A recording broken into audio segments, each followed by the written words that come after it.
Well, what is up, everybody? Good to see you guys today. Hey, my name is Louie. I'm with ICN, Irresistible Church Network. So glad you guys are joining us today for our webinar. Hey, before we get started, we would love to know who you guys are, where you're from. So please change your chat setting to everyone and put your name and church and location. We'd love to know who you guys are, where you're from, where you're joining us from today. And we can't wait to get started. So basically, if this is one of your first times ever interacting with the Irresistible Church Network, we are a group of churches around the world that are all committed to this idea of designing our churches to attract and engage unchurched people. And we just like innovating around that idea and contextualizing that idea. And we love helping church leaders everywhere go further faster when it comes to that concept. And as you know, that is a very comprehensive concept from A to Z. All kinds of topics fall into that. And so right now we're in the middle of a webinar series. This is part 2 of a webinar series based on a book that is coming out this summer. So basically we have gathered multiple lead pastors of partner churches of Irresistible Church Network from around the world. We've gathered them, multiple of them, to write chapters for a book called A Church Every Community Needs. And we've been walking through all these principles of what that looks like. And today is no different. Today we have a special guest with us. Jamie Stewart is the lead pastor of Believers Church in Norfolk, Virginia. And Jamie's going to be joining us today because he has written one of the chapters of that book. And today we're just going to have a conversation talking about that a little bit. So Jamie, why don't you start off by introducing everyone to yourself, your family, your church. Tell us a little bit about yourself here. Yeah, absolutely. Hey, Louie.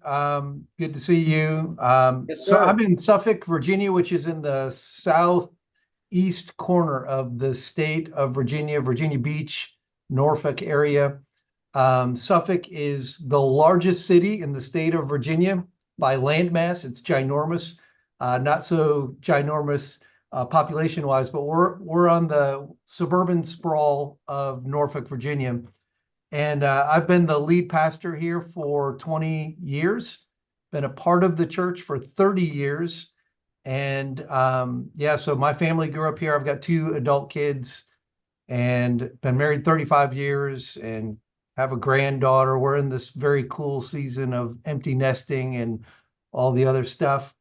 Yeah. And about in 2017, December 2017, we completed a years-long project of relocating. So we outgrew some space, bought some land 5 miles away, same community, different neighborhood, and built the space that we're in today, which is really what we're going to be talking about today. Oh, wow. So not just a building project, but a relocation. That's Yeah, we did several building projects and then a relocation. Yeah. Oh man. Okay. Okay. Very cool. Well, Jamie, thank you so much for jumping on here and just sharing some of your experiences through the years of doing this, what you figured out, what you still don't know, pitfalls, Yeah. best practices, things to avoid. So this is going to be awesome. So I loved reading your chapter. This is going to be coming out in the book this summer. So thank you for taking time to do Yeah. that. Yeah, but I got to ask you, when you started your chapter, you talked about something. We'll get to the building stuff in a minute, everybody. But Sure. you talked about a road trip at the beginning of your chapter, a coast to coast road trip. Is this right? Tell us a little bit about Yeah, so road trip of a lifetime. So yeah. my age, I grew up, my childhood idol was Evel Knievel. So motorcycles all the time was my dream, and bucket list was a coast to coast trip on a motorcycle, and I managed to pull that off in 2019 with a couple of buddies, Oh 33 man. states, 10,000 miles, 20 national parks over the course of 30 days. It was just incredible. Oh my gosh, that is unbelievable. Yeah. Would you believe me if I told you I've never even driven a motorcycle? So that I would sounds believe great. that. They're scary, man. It's like you're just sitting on an engine. I don't know how you guys do Right. that stuff. Yeah, my first car was a motorcycle, so it's deep in me. Oh, okay, there you go. There you go. Yeah. So in the chapter we're talking about this road trip, you also talked about something that kind of caught your eye Yeah. on this road trip, specifically about the church and church buildings. And I Yeah. failed to mention this first. This falls in line because the chapter of Jamie's, the title of Jamie's chapter in this book is "Should the Church Stop Building Church Buildings?" And that title got my attention. I was like, oh, I want to read this. What's he talking about here? So tell us a little about what caught your eye about church buildings as you're on this coast to coast motorcycle road trip. Yeah. So first of all, just like no matter, there's a lot of rural America. There's a lot of nothing out there. But even in the towns that had almost nothing, there were church buildings. There were church buildings absolutely everywhere. And you hear the stats of churches that are closing down. Every year, however many hundreds or thousands or whatever it is. I think a lot of them are in these rural communities that I found myself kind of riding through. But one of the things that stood out to me was just the sheer volume of church buildings that are out there is staggering. And so it started getting me to thinking, like, the church is a bit of we're kind of real estate tycoons, like we own, who knows how many, acres of land, and who knows how many millions of square footage are represented in these church buildings all over the place. And what I saw was, for the most part, if it wasn't on a Sunday, these church buildings were virtually empty. Maybe a car or two out front where, pastor's probably there, prepping for Sunday or whatever. But for the most part, like these buildings, a lot of them just look empty, abandoned, whatever, totally underutilized for sure. Yeah. And even in larger suburban locations, if you passed by on a Monday, Tuesday, there was just nothing happening in these spaces. And it just occurred to me, like, how, like, one of the greatest things that we possess as far as land and buildings and all of these kinds of things. And yet when you drive by, like, the impression you get is there's just not much happening there. Yeah.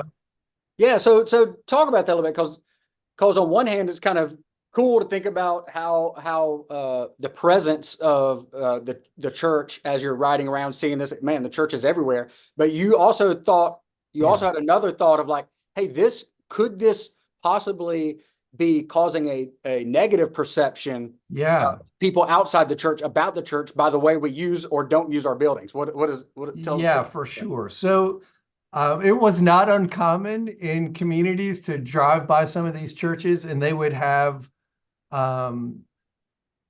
chains across the entrance of their driveways to their parking lots, apparently sending a message that the community wasn't welcome there unless they happen to be open. It's like, we don't even want you to turn around in our parking lot. That was kind of the message that you kind of got. And another thing that I noticed is, in some of these suburban sprawl areas, and it happened to us too in our previous location, where we had been rural and then the community kind of built up around us. And so here were a lot of churches that were sitting in the middle of pretty high valued real estate, and all kinds of hustle bustle going on around them. Those places sitting there kind of empty, and it just, I don't know, it's this contrast of they're in a community, but they don't seem to really be a part of the community that they're in. There's just nothing going on there. Yeah. Okay. Yeah. That definitely gets your attention when there is a contrast of the such a community. Contrast. Yeah. Okay. So just to catch everybody up, we're having a conversation about a chapter of a book that is coming out this summer, written by multiple authors that are all lead pastors of partner churches of Irresistible Church Network. This chapter is called "Should the Church Stop Building Church Buildings?" So we're going to be talking about that a little bit. As we're talking about with Jamie, we are going to have a Q&A at the end. So please go ahead and start putting your questions for Jamie in the chat. Make sure you change your chat setting to everyone. Put your question in the chat. We will collect those, and then we'll have a Q&A time for Jamie at the end. So Jamie, in addition to this road trip you're on and what you noticed about seeing, hundreds, if not thousands of church buildings across the country, there was something else that also was a catalyst to changing your mind or at least challenging the way you were thinking about church buildings. Yeah. And that was a seminar that you had the opportunity to attend.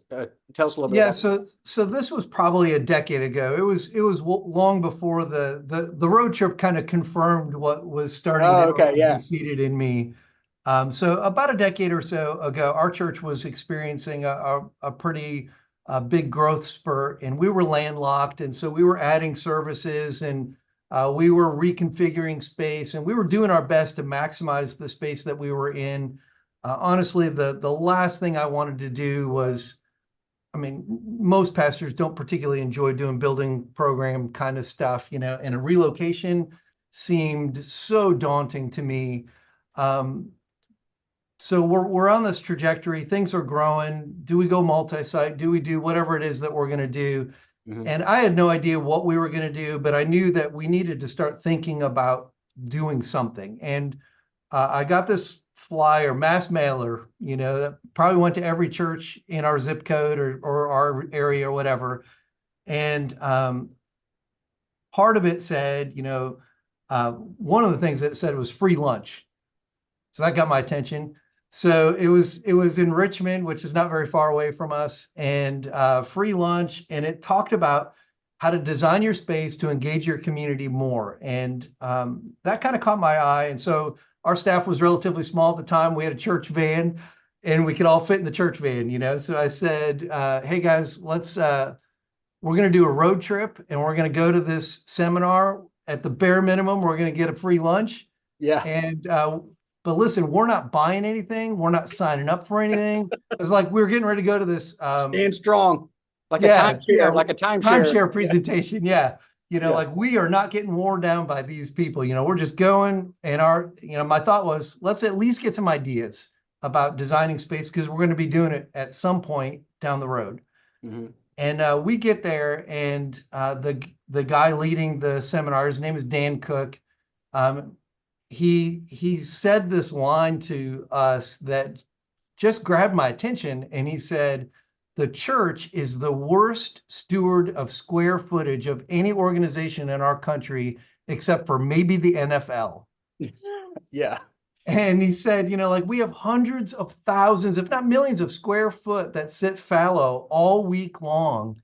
And we could be redeeming this square footage for kingdom purposes. And why aren't we?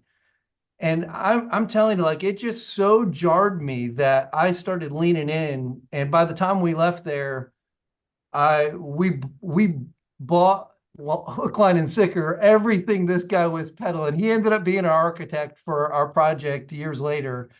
But it was a paradigm changing conversation that we had that day that really got me to rethinking. And from that, kind of going back and having a discussion with our staff, what would this look like? Hmm. And then talking to our elders about it, and then having family meetings about it. Like, it's a big sell to make a change like this. How do you get, if you're going to relocate, how do you raise millions of dollars for a building that is not going to be your church's building? You gotta be able to cast a pretty clear vision around that, and that's the journey we started on that day, really. Wow. Okay. First of all, I love that you didn't follow your own advice. So everybody stand strong. We're not, and Right. then you just bought it. I'm really good Second at of that. all, the free lunch strategy, Jesus used free lunch to do ministry a couple of times. He So that did. Yep. you On can't more than knock one that. occasion. Yeah, exactly. Yeah. But you talked about having to just now. You talked about you had to kind of share the vision of why you might want to change Right. the idea of a philosophy of a building.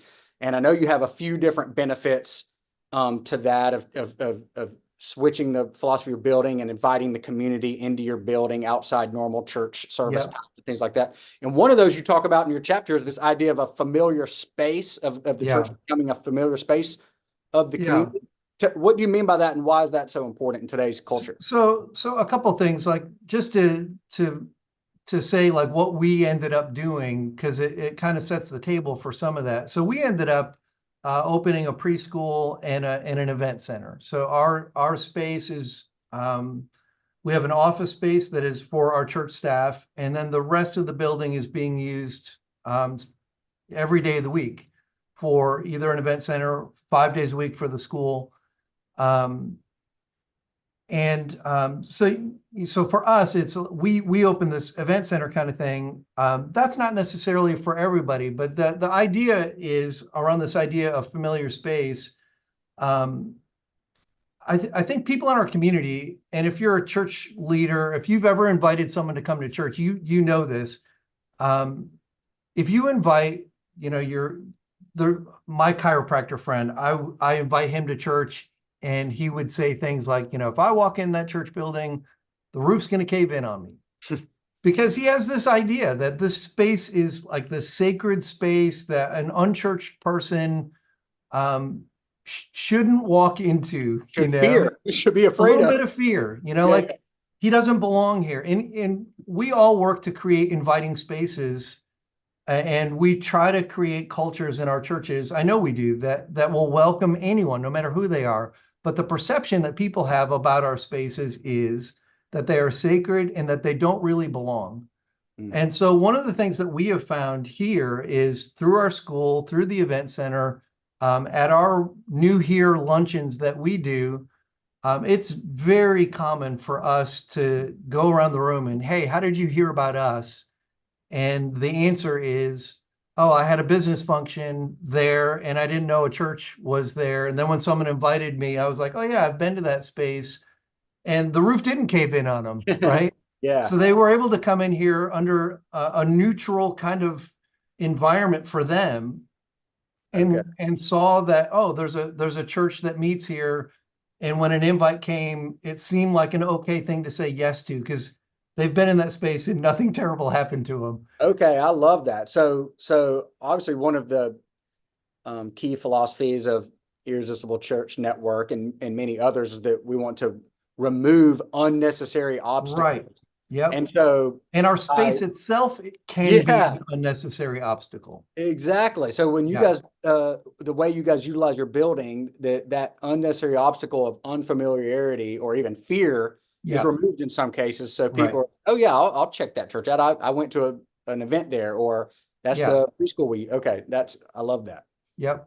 What about the other thing you talk about, not just a familiar space, but another benefit, or not just benefit, but a reason to do it, right, is that your church building becomes an asset to the community rather seen as a drain on the community. Talk about that. Right. Yeah. So there's a couple things around this, but one of those is like there's a town right next to us, Portsmouth, Virginia. It's a little bit more urban than where we are. It's 5 minutes from us.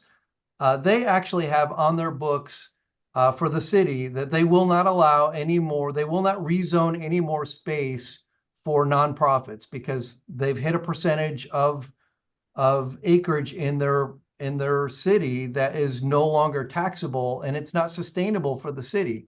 And so that's not just unique to Portsmouth, Virginia. That's a growing trend around our country where localities are becoming more resistant to those, rezoning of commercial properties or potential tax revenue properties that are getting taken off the tax books.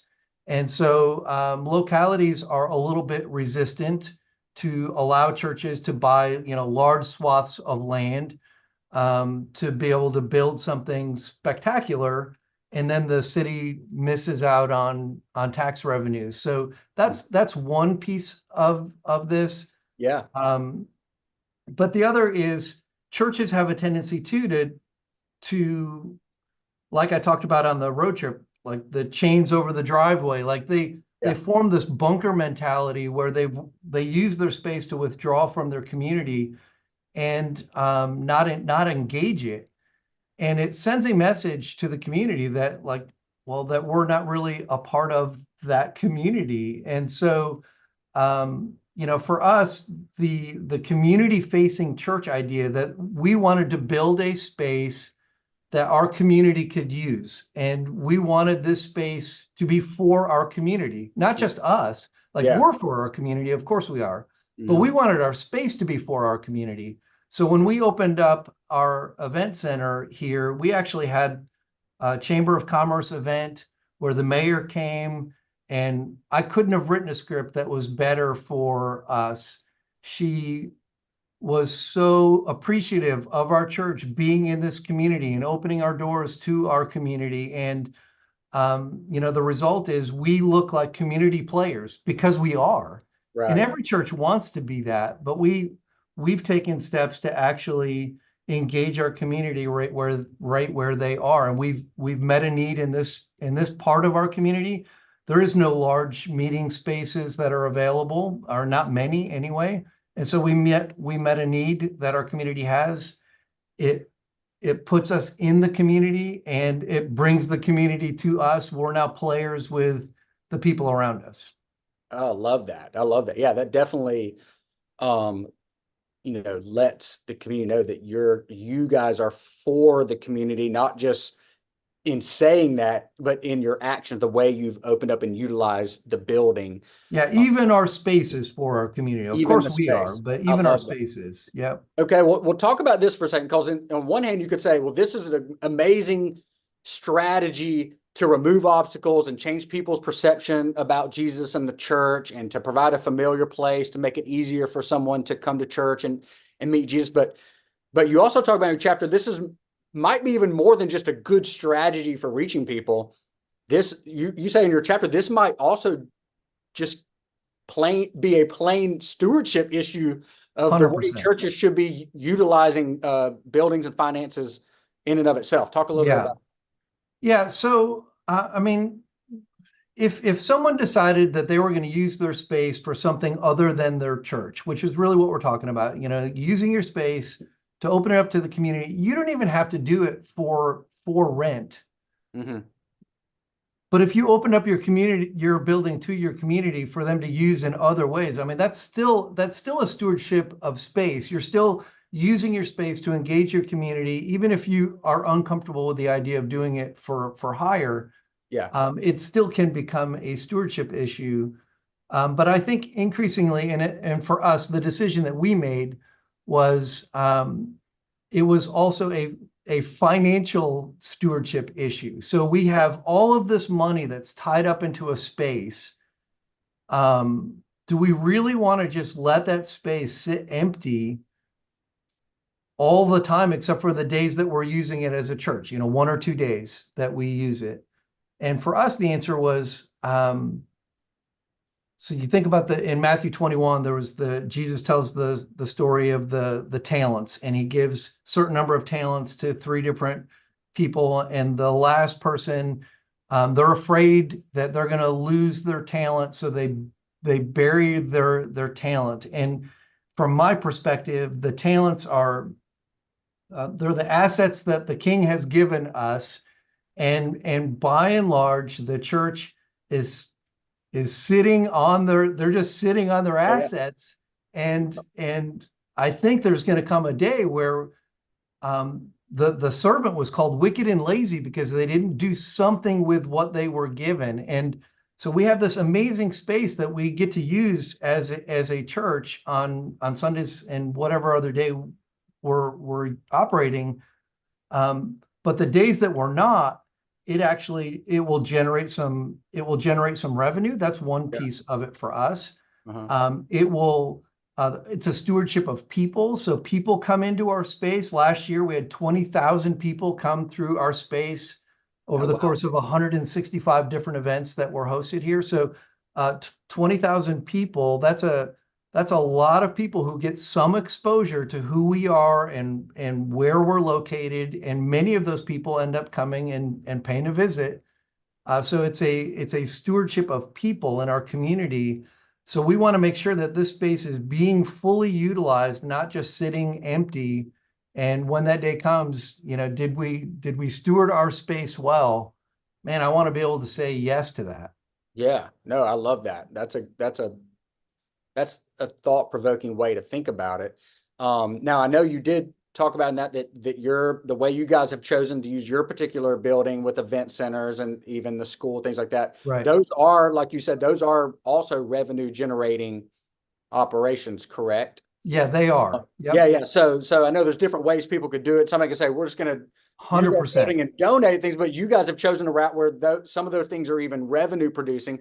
So Yep. what do you say? Because we know the second we hear that, somebody's gonna go, "Oh, Oh wait, yeah. revenue producing. This seems a little fishy. Is this, the church supposed to be making Yep. money and being for a community? And is this even what is this similar to what Jesus got mad about in the temple and the money Right. changers and like to help? So if we're starting to worry and wonder how this all fits together, how do you reconcile all that, and how do you see that if somebody has questions about that? Yeah, so I mean, early on, this was one of the pushbacks that we would get, and yeah, Jesus went in, he tossed the money exchanger tables and said, my house is supposed to be a house of prayer. You're turning it into this, marketplace den of thieves. Are we doing that? Would Jesus come in here and flip our tables? Um, and context is everything. So the reason Jesus was so upset with these money changers was that these people were interfering with the people were coming into the temple. They were there to encounter God. They were trying to worship God. And these people were exploiting their desire to pursue God, to make money. Um, and they served as an obstacle between them and God. So the very thing that you were saying earlier, like we don't want to make it hard for people to come to God. In fact, they were making it hard for people. Right. And so for us, the market that we're using our space for, first of all, we're different than the temple because this building is not a church. Mhm. We're the church. We know this. Like the people are the church. The building is not a church. The building is a building where the Right. church meets. And that's one of our taglines here. Even on our building, it says Hub 757, which is our event center, home of Believers Church. And one of the things that we say all the time to our church is, we are the church, and this is the building that we meet. So we're a portable church because we're all over our community, Yeah. and we have a permanent location. This is where we gather for our times of worship. And so, we're here as a church, but when we leave here, the church left, the building remains. And so, it's not interfering with people pursuing their relationship with God because they're not coming. The people who are renting our space for a birthday party aren't trying to come here to meet God, and we've thwarted their efforts by throwing a birthday party. Yeah. Yeah. They want to use our space for a birthday party, so that's what they're using it for. And on Okay. Sundays they can come here and they can pursue God and encounter God. And as we leave here as a church, hopefully every one of us are facilitating someone's pursuit of God where they are in our community, because the church has scattered at that point. Absolutely. Okay. I love that. That's a great perspective. I just know we know that that's a question Oh, for some of us sure it might is. have, or as we're all trying to Yep. glorify God and make sure we're honoring Jesus, even with the way we use our buildings and our finances, obviously. Yep. So I just want to remind everybody, we are going to do a Q&A at the end of this interview. So please go ahead in the chat, change your chat setting to everyone and put your questions in the chat. And we will make sure those get to Jamie at the end for a Q&A. Jamie, I did want to ask you though, as we're listening to this, there may be some of us on here, they're like, yes, this resonates. This sounds good. I've been already thinking about some of this stuff. I didn't really know how to do it, but this sounds awesome. I would love to shift in this direction. But this Yeah. sounds like a lot of work and a lot of time I don't have. Already am behind doing all the things I Right. already do of leading my team, pastoring my Yeah. people, writing sermons. How do you speak into that? Somebody says, this sounds great, but Yeah. Who's got nobody time has for time this? for this. And nobody's got time for this. Yeah, it's Yeah. hard enough leading a church, and it's hard enough leading a staff, and it's hard enough, the job we have is already difficult. Doesn't this make it, exponentially more complicated? In some ways, there are complicating factors, like it creates tension, and as Andy often says, tensions are there to manage. So like the tensions aren't necessarily bad. I would choose to have the tensions that we have Mm. with the entities that we have in place than I would not have them. But as it relates to like who's got time for this, I don't run the event center and I don't run a school. I do my best to lead a church. Right. And we've hired staff to lead those things. So everyone on our team has a specific focus, and it's intentionally, we're trying to limit the focus that we have so that we can do the thing that we have in front of us and do it well. And so we have an event center director that runs our event center. Her job is to have that be successful.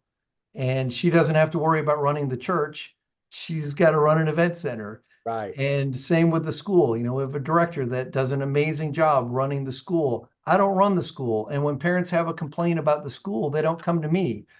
They go to the director of the school, because we've created like these walls of separation between these entities that allow each one to run in their lane, to do it well, to put their focus there. And so, yeah, there's these things that are going on, but my focus is not those things. My focus is leading the church. And one of the warnings that I would give, if anyone wants to go in this direction, you don't want to burn out your church staff doing non-church related things. Yeah. Having said that, I would also say each of these entities are ministry in their own right. True. So there also can be like this competition that can arise in this framework that we've put together here, where it feels like there's a competition for space. And if you're not careful, you could say, well, I want to use this space for ministry, and you're using the space to make money. Yeah. And ministry is what we're supposed to be about. And my answer to that is, we're all doing ministry. It just looks different. So our event center is a ministry. Yeah. It's bringing people into our space that wouldn't ordinarily be here. Mhm. And we're able to rub shoulders with them and show the love of Jesus to them, and conduct ourselves in such a way that it's a good reflection on who Jesus is and on who the church is. And that's a ministry. They Mhm. also have a ministry of revenue. And that is a ministry. If you don't believe it's a ministry, stop receiving an offering in your church, because it's a ministry. It's part of ministry, right? So that revenue stream is a part of ministry. And same with the school. There are kids that are coming from unchurched homes that are being taught Jesus principles at a young age. That's ministry. It looks very different than the church, but it's still ministry. So we're all doing ministry. We're just doing it differently. And I want to make sure that the ministry of the event center is being led by the director of the event center, not by the pastor of the church. Yeah. If that makes sense. I love that. And I can see how that would be a tension to manage, but such an important way you framed it. Because even in a church that isn't utilizing its building in this way, there's already the temptation to have silos and turf wars, For sure. even within the ministries of a church. And then when you add the complexity of an event center, a preschool, different things like that, Yep. I could definitely see how some people say, well, this isn't ministry. This isn't real ministry, or this isn't much ministry as mine is. So I love that you have been so intentional in making sure everybody understands that. And I'm sure things creep up and pop up from time to time. You have to they for sure do. It's one of those things you have to constantly cast vision around that. Yeah. But so with that in mind, though, you did also in the chapter talk about this idea of there is kind of a mantra you guys have about being Sunday ready. Like, yeah. I don't know if that's a priority, or like, I don't know what that exactly means, but like basically like even though we're all doing ministry, we got to, everybody is in agreement. We got to be Sunday ready. So tell me how you balance that. How does that balance and work together? Yeah. So, the mantra of Sunday ready, in some ways, it's always just like room ready, because when we're done on Sundays, we want to set our room to neutral. So, okay. So it's really more about being respectful, making sure being respectful of each entity, being respectful of the other entities. Whoever has it next. Whoever has it next. So we have kind of a neutral setting, which happens to be pretty much Sunday ready. Yeah. Our neutral setting is the chairs are in the auditorium. The things are what they are.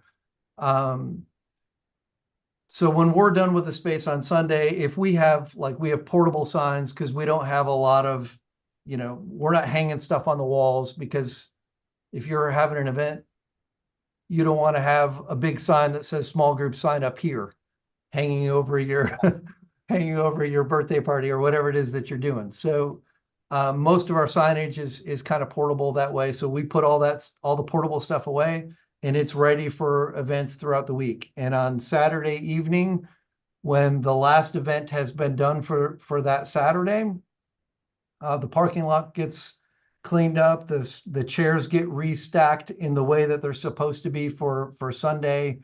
The commons area is cleared and ready for us to move our signage back out there. Yeah. So and Sunday ready also, though, is like, we're not renting out. I don't care how big the pay bill is. Like, we're not renting the space out on Sunday morning. That's when our church gathers. Gotcha, So gotcha. there is a priority also, that everything has to be ready for the ministry that happens here on Sundays. We are a church that meets here. Yeah. So So you're not getting chased out every now and then because you forgot to book that. but you do bring up an interesting point, Okay. and that is, we do have to schedule. Right. So like, if we're doing something outside of our ordinary service times, it is on us as a ministry to schedule that. So, Easter's coming up, Good Friday service. If we don't schedule our space for Good Friday and someone else books it, we could lose the space. So it forces us as a ministry to be very proactive. I'm a ridiculous planner. So for me, this is my love language. I love being planned way out in advance. But the very first year we did this, we were going to do something on a Saturday of Easter, and an event got booked, and we said, okay, that event's going to happen on Saturday. And next year, if we want to have the space on Saturday, Easter Saturday, we better plan ahead for that. Gotcha. Okay. I love that. Okay. So, Jamie, I have one last question to ask you, but before I ask you that question, I do have two or three things I do want to remind everybody watching today about. And the first is that this is a series of webinars that we're doing about this book, and the book is coming out this summer, and it's written by multiple authors, all of which are lead pastors of churches in the Irresistible Church Network. The next webinar that's coming up next month is going to be talking about how can the church navigate and embrace diversity within the church. And then two, if this is something that is kind of piquing your interest, this idea of hey, how do we think about church buildings differently? How do we think about church differently? How do we remove obstacles in order to design our churches to attract and engage unchurched people? Well, there is a conference coming up in May 1st and 2nd, called Drive Conference at North Point Community Church here in Alpharetta, Georgia. And this conference is all about not only this topic of the way we view church buildings and removing obstacles, but everything comprehensive, A to Z, how we do ministry. So if that's something you're interested in learning more about, you might want to check out driveconference.com and bring your team, your staff, elders, volunteers to Drive Conference in May. And then also, like I said, be on the lookout for this book that's coming out in this summer called A Church Every Community Needs. So be on the lookout for that stuff. Okay, so Jamie, the last question I have you is there's probably people listening in, watching this. They're like, okay, this sounds great. I'm sold. I don't know really what to do or where to start.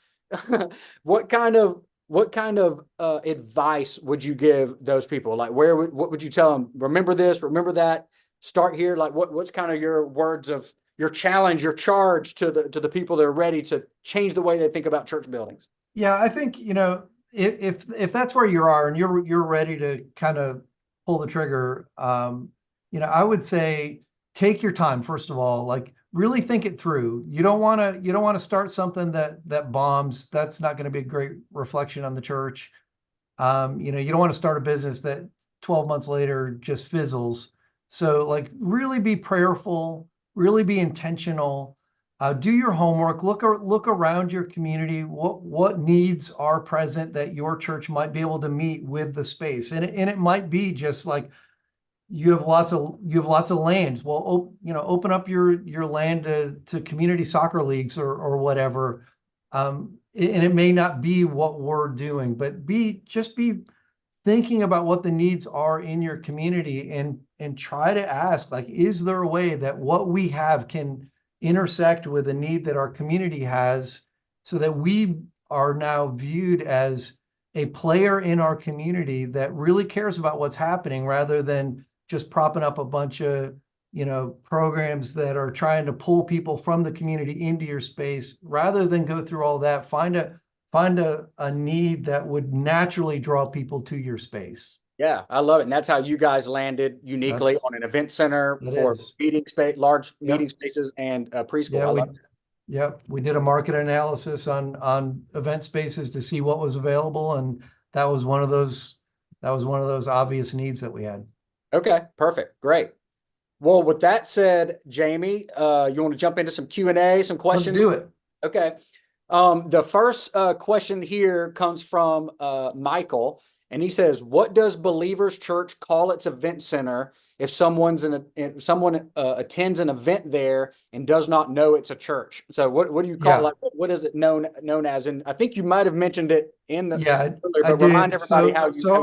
our event center is just Hub 757. 757 is our area code. Okay. So we want to be the hub of this community. That's where the idea comes from. On our building, in big letters, is Hub 757, and in little letters underneath it is Home of Believers Church. So it is indicated on the outside of the building that there is a church that meets here. Right. And if you go to our website, the event center website or the school website, there's a link to the church through that as well. So there's some visibility on the building itself. And if you're exploring our event center, there's a connection. It's not some kind of secret that Not a there's a clandestine. Yeah, we're not trying to gotcha anybody. Yeah, but if somebody in the community gets invited to an event, they will be told it's at Hub 757. Is that how? That is true. And even oftentimes at church, we'll say, hey, there's an event going on. It's at the hub. Okay. So the hub is really the reference to our building, and Yeah. our church is, as I said, we're not. That's one of those big misnomers, like the church is a Right. building, and it's just not. So we want to constantly reinforce this idea that for many people, they have this notion that you go to church, and that's not what we do. We are the church. And Okay. so it's part, even our branding is part of reinforcing that idea. Gotcha. Okay. This next question comes from Jose down in Orlando, and he's wanting to know, how do you manage the immediacy of responding to the needs of the tenants, clients of the event center and school versus the relaxed approach that volunteer administrative teams tend to have? I'm not sure I fully get the gist of that question, but if the question is like, so our designated event center staff are the ones who tend to the needs of whatever the events happen to be. So there's an event center director. For each event, there's a staff member that is responsible for that event. If there's something that's going on within an event, that's who they turn to. There's no way that they're going to accidentally turn to a church staff member for help with anything. So I don't know if that gets at the heart of that question. What do you think? Yeah, maybe. I don't know. I wonder if it's so it's basically the people that are running the event center and the people that are running the school, those are not volunteers. Those are paid employees. Correct. Those are employees. Yeah. Okay. Yeah. I wonder if that was it. Like, I wonder if it was like you have volunteers running this, but then you have urgent needs of the paying tenants and clients. Right. Yeah. Yeah. We don't have volunteers running those things. Those are all paid people. Okay. Okay. Gotcha. Yep. Okay. Perfect. Jose, hope that helped. If it doesn't, I hope so. Message me or send in another question. We'll make sure we get that question answer for you. All right. This next one comes from David. And he's asking, how do you curate activities or restrict groups that may have a worldview or positions not keeping with the church's statement of faith? How do you protect yourself from legal risk? Yeah, I love this question. I Yeah. get asked this question a lot.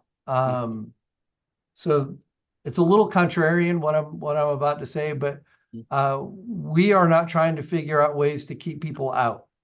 Yeah. So this is not you don't have to share our belief statement to hold an event here. Hmm. And sometimes when a church person will get angry, um, that's one of the things that they'll say, like, Yeah. well, what's the limit? What Well, if the idea someone, is if you allow any group to yeah, meet if you in allow the any building, group that in you're here, putting a stamp of approval on we're going to put our everything stamp of approval on it, or it's going to be some crazy thing and it's going to look bad on the church and it's not going to, it's going to contradict what we say we believe, and that's going to send a mixed message and whatever. I mentioned this earlier, but we had 165 events in 2023. Hmm. And not one of them was a wild, crazy event that, you know, like people love to come up with a scenario like, well, what if, this happened? What if that happened? Well, I mean, we've been open for 5 years. None of that has happened. Oh, And okay. so we've not had, like, are there instances where we would say no to an event? Maybe is kind of Yeah. my answer. Yeah. Um, but at Have you the had at the any on the very edge? least, Have you ever been like, we need to talk about this?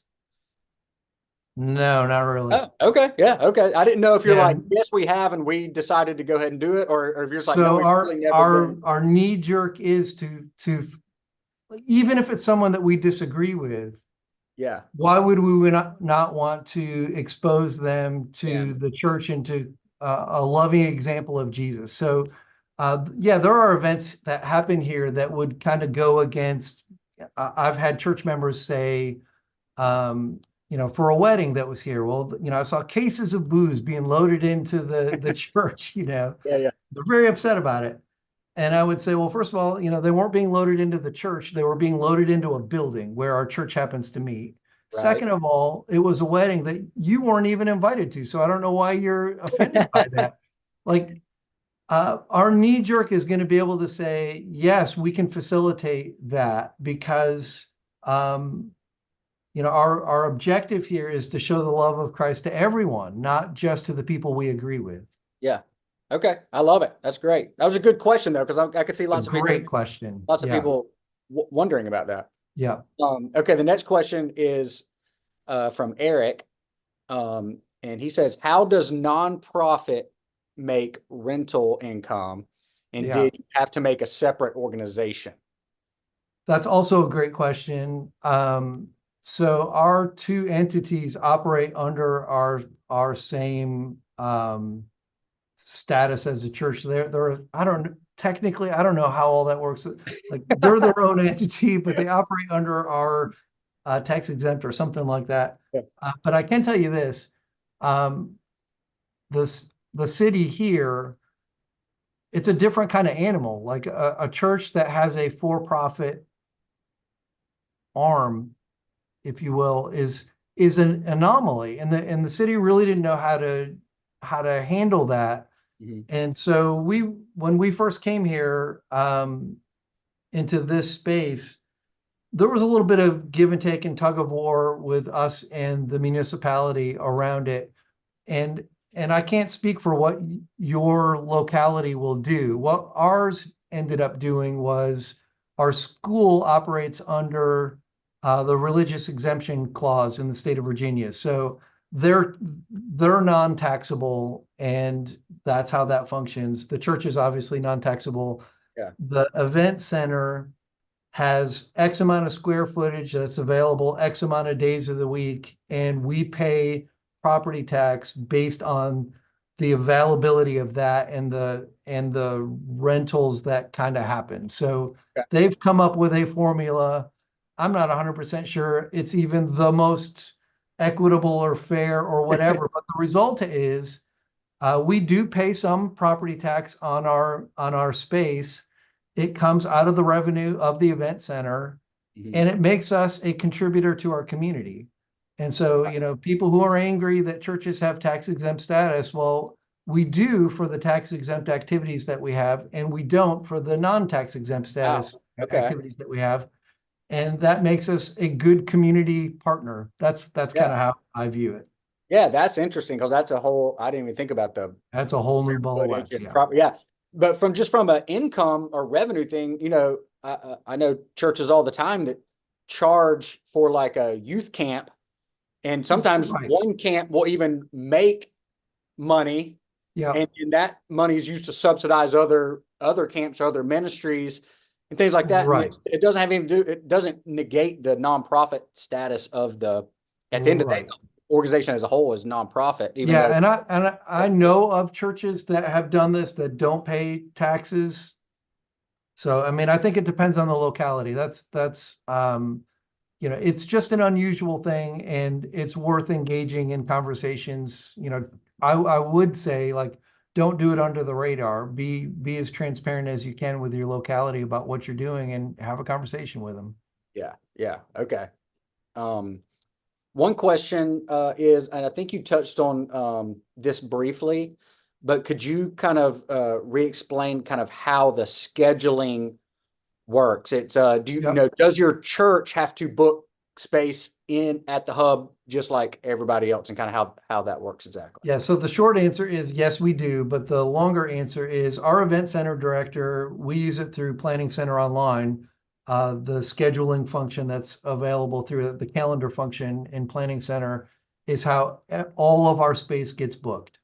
And we put into that our normal service times Hmm. and our normal activities. Um, and those get automatically off the availability calendar for rental. And if we have something outside of the ordinary, then we have to book it. And we have to book it before someone else does, or we don't get it because they sign a contract to use that space. And we're not going to, that's the least Jesus-like thing we could do is cancel Right. someone else's event because we want it before them. So yeah, so if it's outside of normal schedule times, yeah, we have to book that space. I saw a question in there too about, like, what do you do with other events like small groups and Yeah. all that kind of stuff, right? So same kind of deal. You have to make a decision um what you want your space to really accomplish. Hmm. And there was some tension here around some small group stuff and event center space stuff. Um, and so, that's one of those tensions that you have to kind of manage. And so for us, we uh, just looked at, what nights are the most rentable. There are some nights that it's almost, very unusual to rent. Those are the nights that we schedule our small groups here. So we have our small groups use mostly um, our school space after school is done, So mostly. how does that fall for you guys? Like nights, like which nights are usually Bible studies Yeah. and groups and So for us, we have a couple groups on Monday and a couple groups on Tuesday, and we try to decentralize everything else. okay. And decentralized groups, I mean, really that's more sustainable. Like, no Mhm. matter how big your space is, you're going to run out of space if you're constantly running all your groups into your space. So Sure. for us, like, it's ideal to not have the space here. But there Right. are there are some instances where it just makes more sense to do it here for a variety of reasons. So we do have some, but they're blacked out on the calendar so that they can't be rented on those times. Yeah. Okay. Good. All right, last question here. This is a great question. Someone talks about the fact that they do utilize their building to run like language training school for people that are from different countries and things like Yep. that. And yet they've really struggled. Those people are completely separate from the church. They've never really seen much Okay. happen from people participating in events at the events or at their version of the event center and ever, becoming, coming to the church. And can you share any, you're like, yeah, that's just how it is? Or you're like, hey, here's some tricks of the trade or some things we've seen work well to help bridge that gap? Or you're like, no, we're really not even trying to.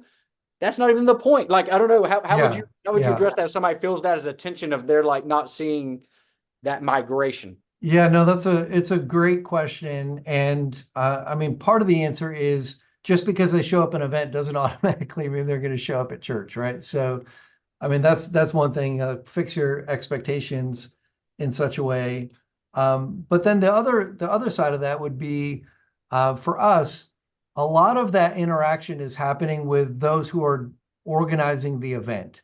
So when someone's organizing a business function, you have a point of contact. That's the person that that you're in contact with and conversation with. And our event center director happens to be someone who loves Jesus and loves our church. And they will talk with clients about, when do you want to use it? Because we have a church that uses it on these things and this time. And so it's just a natural part of the booking process to talk about that there's a church that's here. So that's just one thing. So not everyone who shows up at the event necessarily will see that it's church related, but certainly the organizers do. The other thing that I would say to that is depending on the event, there are things that we can do. So we had when COVID shut the schools down, we opened up our space for learning centers, online learning centers where kids were doing their Zoom schooling here.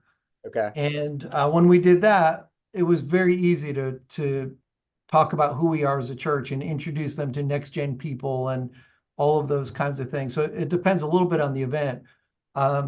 Amazon used our space for some training, and they didn't want any mention of church at all. And so like in that instance, we didn't leave. Sometimes we'll give invites, or we'll offer refreshments, or we'll do something else depending on what the event is.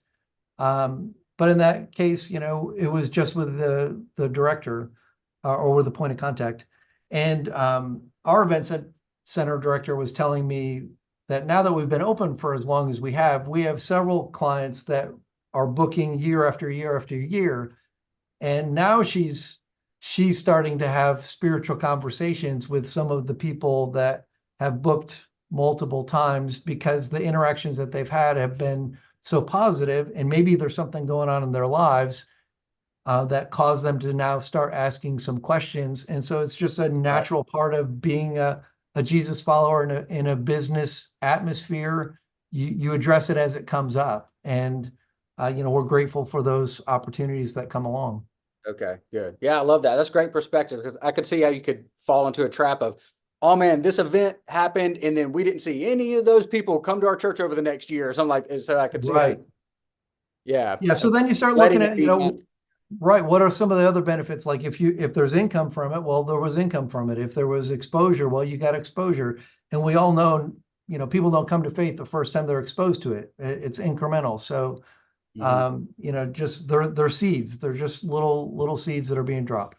I love it. Jamie, thank you so much for jumping on here today. Thank you for writing this chapter. Should the church stop building church building? So intriguing, such a great thing to think about and reconsider. Thank you for spending all this time with us today and answering our questions. And we can't wait to hear the stories of how God continues to use you guys in your building and the hub there. And yeah, man, this is awesome. So thank you. And thank you Louis, everybody else for joining us today. Again, this is part 2 of a webinar series. We'll have another webinar next month in March about another chapter of this book that's coming out this summer called A Church Every Community Needs. So can't wait to see you guys then. If you need anything at all between now and then, let us know. Thank you guys. Have a great day. See you, Jamie.